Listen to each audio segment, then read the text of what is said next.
So రుణమాఫీ కొందరికే, షరతులు కోతలు విధించే యోచనలో కాంగ్రెస్ సర్కార్. పిఎం కేసీఆర్ ఎలక్షన్ల ముందైతే ఏది పడుతుంది చెప్పేస్తారు. మంచిదే, అందరూ కోరుకున్నదే. అంటే ఈ వెలుగులో రాలే చూడు, ఇది రైతు ఇది వెలుగులో వచ్చిందా అన్న? ఇగో అంటే ఇది రెండో రకం వచ్చింది. రెండో రకంగా ఎట్లా వచ్చింది అంటే ఈ వీటికి ఏమంటారు, పిఎం కిసాన్ దాని యొక్క నిబంధనలు వర్తించేటట్టు మెయిన్ పేపర్లు అనేది ఎక్కడ లేదు, షరతులతో. ఇగో నమస్తే తెలంగాణలో ఉన్నది, కరెక్టా? ఇగో నేను ఇదే చెప్తా ఇప్పుడు. ఏది పెద్దగా ఏది పెద్దగా రుణమాఫీ కొందరికే. ఇప్పుడు నేను ఏమంటా అంటే, పొద్దున్న లేస్తే మీరు మాట్లాడతారు కదా, ఏబిఎన్ కొంతమంది, లేకపోతే రేవంత్ జ్యోతోళ్ళు, సాక్షోళ్ళు, మన ఈనాడోళ్ళు, లేకపోతే 3x3 ఛానల్ వాళ్ళు, చింతపండు నవీను, తొలి వెలుగు, అసలైన సిసలైన ఏ డూప్లికేటో, మళ్ళీ ఈ అసలైన తొలి వెలుగు, డూప్లికేట్ తొలి వెలుగు చచ్చిపోతున్నా, అలా వెలిగేలేదు. ఈ వెలుగు ఛానళ్ళు ఇవన్నీ కలిపి బయాస్డ్ ఉంటే తప్పులేదు. మేము బీజేపీ భజన చేస్తాం, నేను కులేం చెప్తున్నా, నేను బీజేపీ సపోర్ట్ చేస్తాను. Any doubts? అవి మంట పెట్టే వెలుగులు. నేను డైరెక్ట్ చెప్తున్నా, నేను బయాస్డ్గా ఉన్నా. బట్ ఆ బయాస్లో కూడా నేను డేటా ఇచ్చి మీకు కన్విన్స్ చేస్తున్నా. మీకేమన్నా దమ్ము ఉంటే డేటా తీసుకొచ్చి మమ్మల్ని డిస్ప్రూవ్ చేయరు, నేను బేషరతున క్షమాపణ చెప్తాను కూడా చెప్పిన. Now coming to this point where నమస్తే తెలంగాణలో రాసినది, రుణమాఫీ కొందరికే, షరతులు కోతలు విధించే యోచనలో కాంగ్రెస్ సర్కార్. పిఎం కిసాన్ నిబంధనలను రుద్దితే సగం మందికి రానట్టే. ఇదే జరిగితే 37 లక్షల మంది అన్నదాతల పథకానికి దూరం. ప్రభుత్వ ప్రైవేట్ ఉద్యోగులు, ఐటీ రిటర్న్ దాఖలు చేసేవారు రుణమాఫీకి దూరమయ్యే అవకాశం. ఎన్నికల సమయంలో అందరికీ ఇస్తామని హామీ, ఇప్పుడేమో నిబంధనలు మార్చి కోత పెట్టే యత్నం. హామీల భారం మోయలేక కొర్రీలు పెట్టే పనిలో. మీరు తిట్టేది తిట్టురేనా? నేను ప్రిపేర్ అయ్యి తిడుతున్నాను కాదన్నా. ఇప్పుడు ప్రభుత్వ ప్రైవేట్ ఉద్యోగులు, ఐటీ రిటర్న్ దాఖలు చేసేవారు రుణమాఫీకి దూరం అయ్యే అవకాశం అంటే కరెక్టే కదా. నీ తప్పును కప్పిపుచ్చుకోవాలని ఇక్కడ పెద్ద షరతులు కోతలు విధించే యోచనలో కాంగ్రెస్ సర్కార్ అట. ఇంత పెద్ద, అరే అందరూ అదే కోరుకున్నారు కదా. ఎవరు అడిగినరు? అమెరికాలో ఉండే 100 ఎకరాల వ్యక్తికి డిసెంబర్లో మా సర్కార్ వస్తుంది, ఇంకేమన్నంటే కొత్త రుణాలు తీసుకొని పెట్టుకోండి, నేను వచ్చినాక తీసేస్తా 2 లక్షల రూపాయలు ఉంటే అని చెప్పి మాట్లాడిండి. ఎవరు అనంటే తెలంగాణ 2వ ముఖ్యమంత్రి. పదవి వస్తే అద్భుతాలు సృష్టిస్తానన్నాడు. ఇగో అద్దం చూపిస్తున్నాం. హైలైట్ ఏం తెలుసా? శ్రీధర్ అయినా ఎవరు ఆలోచిస్తలేరు ఏంటంటే, ఈ రుణమాఫీ కేసీఆర్ అయినా చేసిడా నాకైతే యాద లేదు. చేస్తే కూడా చాలా అక్కడక్కడ స్వల్పగా ఏదో చేసి ఉంటాడు. ఈ రుణమాఫీ కేసీఆర్ అసలే చేయలే. ఆయనకు రాసే మాట్లాడే అధికారం ఉందంటవా? అంటే నాకు డౌట్ వస్తుంది ఇప్పుడు, ఇది కేసీఆర్ అయినా కాదా అని. కేసీఆర్ అయినా కూడా భవిష్యత్ రోడ్ మ్యాప్ అని చెప్పి వేసేసిండు కదా. త్వరలో బీఆర్ఎస్ విస్తృత స్థాయి సమావేశాలు ఇక్కడ రాసిండు కదా. దాని తర్వాత మీద సర్టిఫికేట్ కూడా లేపుతుండు కదా. మళ్ళీ ఇవన్నీ చూస్తే గవ్వే ఉంటాయి. సో ఈడ హైలైట్ అయిందని అంటే, ఎలక్షన్లు వచ్చేటప్పుడు మాత్రము ఏ ముచ్చట మాట్లాడలే, ఈ కండిషన్ సప్లై ఏం చెప్పలే. ఇది అయిపోయిన తర్వాత మాత్రము లొల్లి చేస్తున్నారు. ఇది మాత్రం లొల్లి చేస్తున్నారు. బీఆర్ఎస్ కాంగ్రెస్ ఒకటే అని చెప్పి ఈ ఒక్క కథనం సాల్వ్ ఫ్రెండ్స్. నాకు ప్రూవ్ చేయడానికి ఇప్పుడు నేను ఇంటర్ప్రిటేషన్ ఇస్తాను.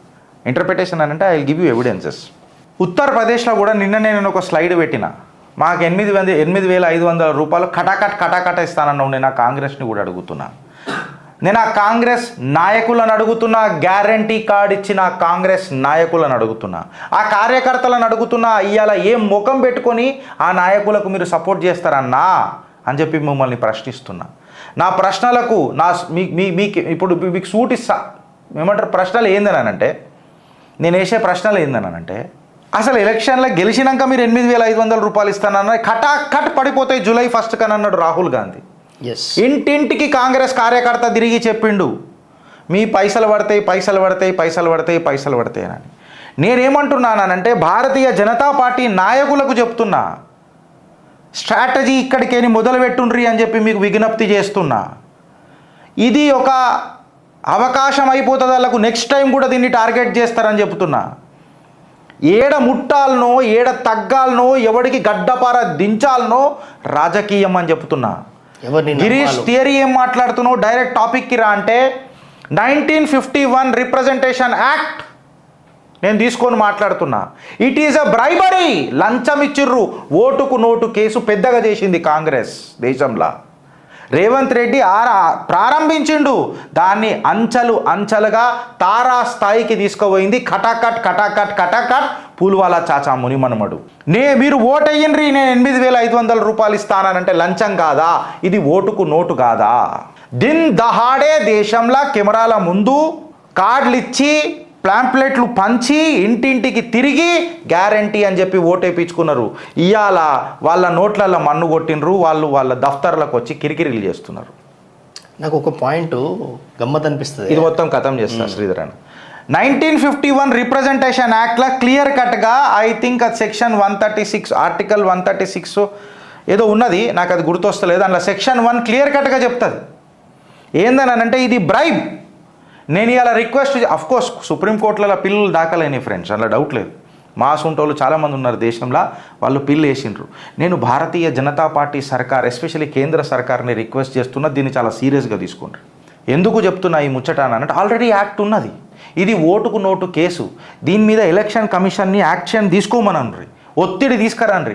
తప్పేం లేదు, ఒత్తిడి తీసుకోవచ్చుట్లా తప్పేం లేదని చెప్తున్నా, దేశ ప్రజల హితంలో చెప్తున్నా.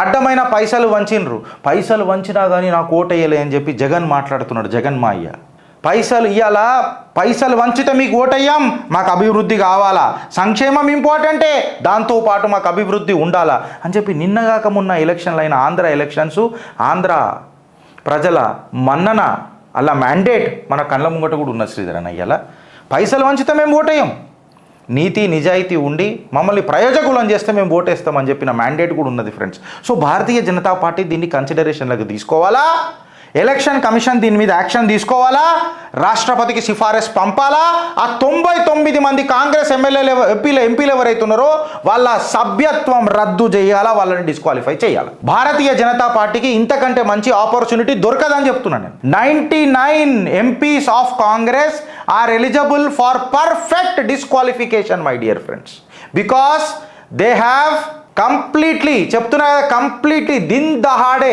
రిప్రజెంటేషన్ యాక్ట్ 1951 ని వైలేట్ చేసిరు. They have violated the representation act of 1951. Perhaps this act has kick started in 1950, but it has been superseded in 1951 with certain amendments. ఇది ఇక్కడికి ఆగిపోదు. రాష్ట్రపతి సభ్యత్వం ఆ కోర్టులు వేసినాం కదా, గిరి చూస్తారు కదా అంటే అన్నిటికీ కోర్టులకు పోతే మనమేం చేస్తాం, వచ్చిన యాక్ట్ల గురించి ఏం చేస్తామని అంటున్నా. ఇవన్నీ ఇట్లా అవుతున్నాయి, ఓటుకు నోటు కేసేసి ప్రభుత్వాలు ఫామ్ చేస్తారని చెప్పి వెనకటికి యాక్ట్ తీసుకొచ్చారు కదా, మళ్ళీ యాక్ట్ని తుంగల దొక్కి ప్రతిదీ కోర్టుకు ఎందుకు పోవాలా? నేనేమంటా అంటే 99 మందిని ఫస్ట్ రద్దు చేయరు, తర్వాత వీళ్ళే కోర్టుకు పోతారు కదా శ్రీధర్ అన్న. నేను ఎందుకు అంటున్నా అంటే గిరీష్ దారమోని అనేటోడు కేసు వేసిన, శ్రీధర్ అనే కేసు వేసిన, మేము సామాన్య నాగరికులం, normal citizens of this country, civilians of this country. ప్రభుత్వాల దగ్గర బలం ఉంటుంది, బలగాలు ఉంటాయి, దర్యాప్తు ఫాస్ట్ అవుతుంది, యాక్షన్ ఈజీగా అవుతుంది. ఇది ఒక చెక్మేట్ అవుతుంది దేశ రాజకీయాలల్లో. ఎవడన్నా మళ్ళొకసారి ఇట్లా ఓటుకు నోటు కేసు తీసుకొని వచ్చి ఓట్లు వేద్దామని అంటే, ఇగో ఇప్పుడు అదే జరుగుతున్నది. వెనకటికి చేస్తానన్నాడు రేవంత్ అన్న, ఇప్పుడు కండిషన్స్ అప్లై అంటున్నాడు. ఆనాడది కరెక్ట్ అంటాడు, ఇగో ఈనాడిది కరెక్ట్ అంటాడు. ఇది ఈడికి ఆగదు ఫ్రెండ్స్, వాళ్ళ సభ్యత్వ రద్దుతోను కూడా ఆగదు. I would rather request the Bharatiya Janata Party central government, నేను రిక్వెస్ట్ చేస్తున్నా, ఒక అమెండ్మెంట్ తీసుకురాండి పార్లమెంట్లో.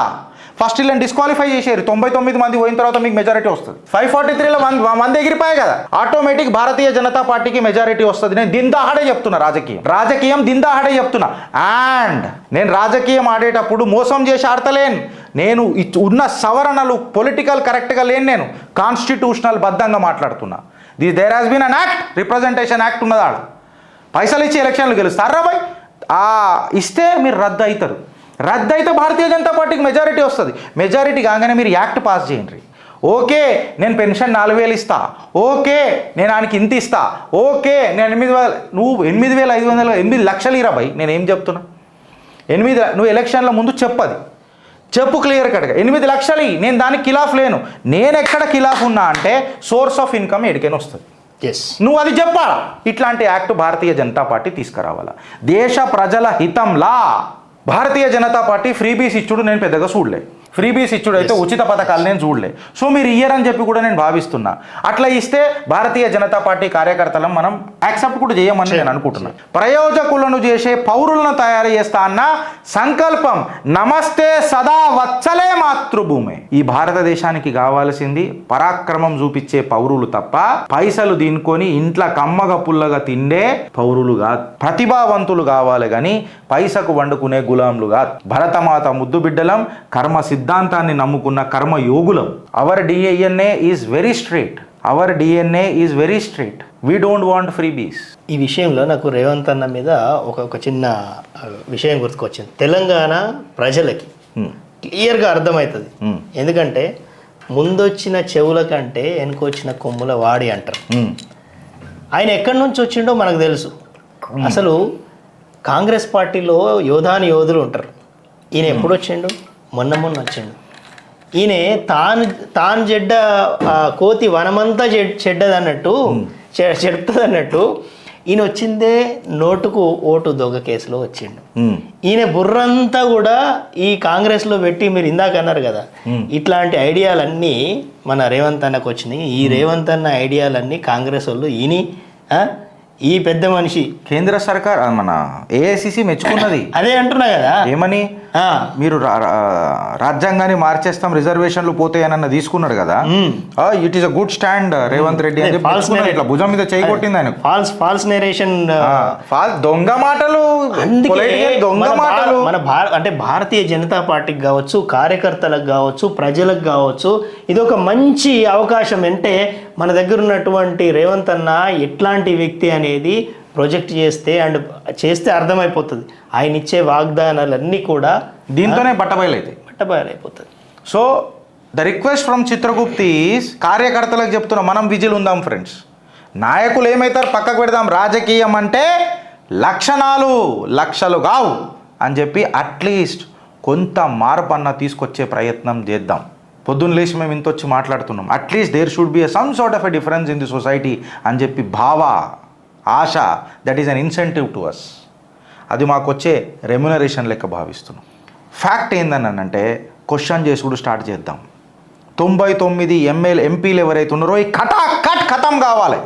కాంగ్రెస్లో దొంగలు లంగ రాజకీయాలు చేసిరు, లత్క రాజకీయాలు చేసిరు, పైసలు పంచుతానన్నారు. They have violated the people representation act 1951. They have bribed the people of this country. They have never created a clause that on July 1st we will form the government and post to the formation of the government we will distribute the money. There is no underlined clause. They have directly said khata khat paise गिरेंगे, अब्बा का खेती पड़ा है कैसे गिरेंगे అని నేను అడుగుతున్నా. किसका जागरी है कैसा गिरेगा, किसका अब्बा का खेती है गिरेगा, ये प्रश्न का उत्तर कौन देगा? और जो कांग्रेस का उत्तराधिकारी है, जो उसका नाम राहुल गांधी कहते हैं, तो he should be first disqualified అని అంటా నేను. దాని తర్వాత చేతులు జోడించి పాదాభివందనం చేసి మోదీ సర్కార్కి రిక్వెస్ట్ చేస్తున్నా, ఇందులో అమెండ్మెంట్ తీసుకురండి సార్. తీసుకొచ్చి నువ్వు 8 లక్షలు ఇచ్చుకో, 8,000 కూడా కాదు. సోర్స్ ఆఫ్ ఇన్కమ్ ఏడికేం తీస్తావు, how do you source this, పబ్లిక్కి క్లియర్ కట్గా చెప్పాలి.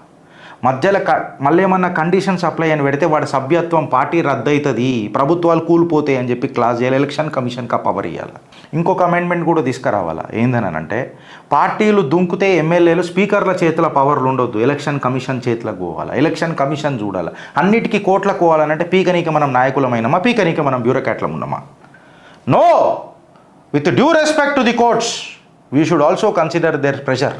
ప్రతిదీ కోర్టుకు చూసుకోవాలంటే వీళ్ళేం చేస్తారన్నా? ఎస్, ఇది ఒక ఫ్యాషన్ అయిపోయింది కోర్టుకు, ఆ కోర్టులకు చూసుకుందాం. అందుకే తీర్చలేని వరాలు ఇస్తే ప్రజాస్వామ్య కలుషితం అన్నారు. అబ్సల్యూట్. సో ఇది మా చిత్రగుప్త అనాలిసిస్ ఫ్రెండ్స్. మీకు నచ్చితే ఒకసారి ఎస్ అని కామెంట్ చేయండి ఫ్రెండ్స్. ఇది మళ్ళీ టీఆర్ఎస్ అని పెట్టిర్రా, ఓట్ ఫర్ కార్ ఫోటో కూడా దొరకలేదు. కేంద్ర మంత్రి ప్రధాన్ సుప్రీం పర్యవేక్షణలో విచారించాలి. ఓకే, పాఠ్య పుస్తకాలు వాపసా ఏమైంది? అది అందులో బీఆర్ఎస్ నాయకులది అండ్ ఇంతకుముందు ఉన్న ముఖ్యమంత్రి ఉన్నాయంట అన్ని. మళ్ళా ఏం ఒక్కరు కూడా అలా సోనియా గాంధీది రాస్తారు ఇప్పుడు వీళ్ళు. పుస్తకాలు ప్రింట్ అయినాయి, పంపిణీ అయిపోయినాయి, ఎవరు ఏం చేస్తారు, రివ్యూ లేదు. రివ్యూ లేదు. అదే మందు మీద మాత్రం రివ్యూ చేసిండ్రు టీఆర్ఎస్ వాళ్ళు, కాంగ్రెస్ వాళ్ళు. అదే అంటున్నా. సోమ్ డిస్టిలరీస్ మీద చేసిండ్రు. అదే మన క్రిషాంక్ నీకు ఇది కనబడదా విద్య? నేను అడుగుతున్నా క్రిషాంక్, కాకా క్రిషాంక్, విద్య మీద నీకు ఏం కనబడదు. మద్యం మద్యం మద్యం మద్యం. మా సార్కి పెగ్గులు పోసి బిడ్డే చూసి మా నాయన ఇంత తాగితే నేను ఇంత సంపాస్తా అని చెప్పి బిడ్డే మద్యం ఆరోపణలలో దిగిపోయింది. సిగ్గు చేయటం మద్యం అయిపోయింది. ఎంత డబ్బులు వేస్ట్. అవన్నీ కాదు, వీళ్ళ నిర్లక్ష్యం ఎంత ఉందో ఒక చిన్న పోరాడికి తెలుస్తుంది. ఎట్లా ఏం చేసిర్రు, సిలబస్ ఏముంది, ఎవరిది ఉన్నది, ఏమున్నది అంటే ఇప్పుడు ఇంత పైసా వేస్టే కదా.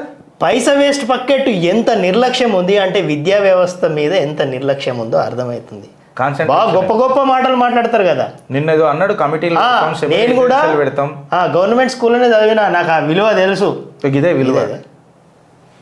వాళ్ళు చదివిర్రా, వాళ్ళకి పిచ్చ క్లారిటీలో ఉన్నారు. చదివినా చదవకపోయినా నువ్వు గా మాటలు అన్నకు చదివినరా అంటే ఎవరు చదివినరో ఎవరు చదవలేదో ఏమైందో అన్నీ మనకు తెలుసు. మనకు స్టోరీ తెలుసు కదా. మీ చిన్న కొడుకు, నడిపి కొడుకు, పెద్ద కొడుకు, ఇది స్టోరీ తెలుసు కదా.